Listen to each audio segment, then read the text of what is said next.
अब आपको ले चलते हैं ईरान और ईरान के उस कत्लेआम की एक कहानी सुनाने के लिए, जहां पर अब विरोध प्रदर्शन में मौत का आंकड़ा 500 को पार कर गया। जब किसी देश की मिट्टी अपनों के ही खून की प्यासी होने लगे तो सब्र की दीवार टूट जाती है और फिजाओं में बारूद की गंध घुलने लगती है।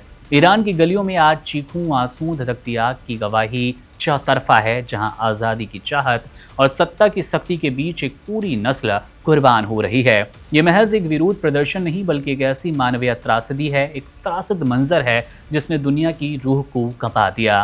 500 से ज्यादा लाशें, हजारों गिरफ्तारियां और मातम में डूबे घर। ईरान आज एक ऐसे ज्वालामुखी के मुहाने पर खड़ा है जिसकी तपिश पूरी दुनिया महसूस कर रही है। ये दुखद है कि जिन सड़कों पर खुशहाली की दुआएं मांगी जानी थी, वहां पर आज मासूमों का लहू बहाया जा रहा है और हुकूमत की बंदूकों की गड़गड़ाहट ने संवाद की हर गुंजाइश को दफन कर दिया। मानवाधिकार संगठन HRANA की रिपोर्ट रोंगटे खड़े कर देगी। उनके मुताबिक इस खूनी संघर्ष में अब तक 490 प्रदर्शनकारी और 48 सुरक्षाकर्मी अपनी जान गंवा चुके हैं। मौत का यह आंकड़ा 500 के पार जा चुका है।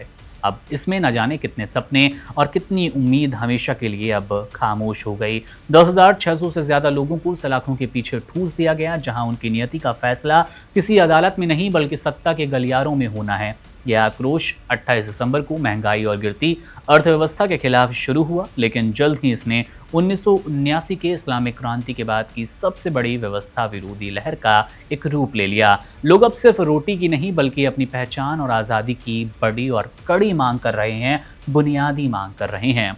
इस आंतरिक उथल पुथल के बीच अंतर्राष्ट्रीय राजनीति ने आग में घी डालने का काम किया।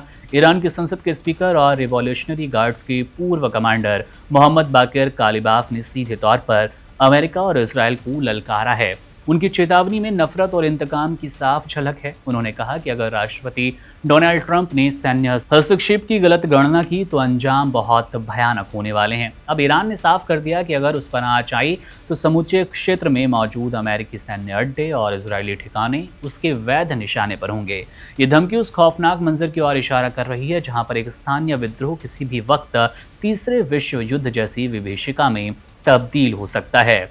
ईरानी प्रशासन अब दमन को ही समाधान मान रहा है। अब उनकी सीधी मंशा यही है कि इन विरोधों को रोका जाए, विरोध प्रदर्शन करने वालों को शांत करा दिया जाए, तभी देश में शांति, खुशहाली एक बार फिर बहाल हो जाएगी। पुलिस प्रमुख अहमद रेजा रादन के सख्त निर्देश हैं कि उपद्रवियों को किसी भी कीमत पर बख्शा ना जाए। इंटरनेट की पाबंदी और भारी सुरक्षा बलों की तैनाती के जरिए आवाज़ों को दबाने की कोशिश भी है, लेकिन जिस आग को जनता के सीने में सुलगाया गया उसे बुझाना अब मुश्किल लग रहा है। दूसरी ओर डोनाल्ड ट्रंप का बार बार यही कहना कि अमेरिका चुप नहीं बैठेगा तनाव को अपने चरम पर ले जा रहा है। सवाल तो ये कि क्या दुनिया एक और विनाशकारी युद्ध की तरफ बढ़ने की कोशिश कर रही है? क्या ईरान की सड़कों पर बहा ये खून सिर्फ एक आंकड़ा बनकर रह जाएगा, या फिर ये सत्ता परिवर्तन की किसी बड़ी आंधी का एक आगाज है?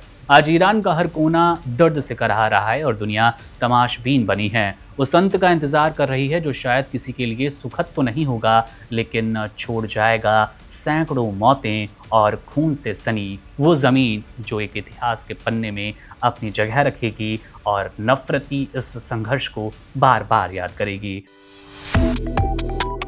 Subscribe to One India and never miss an update.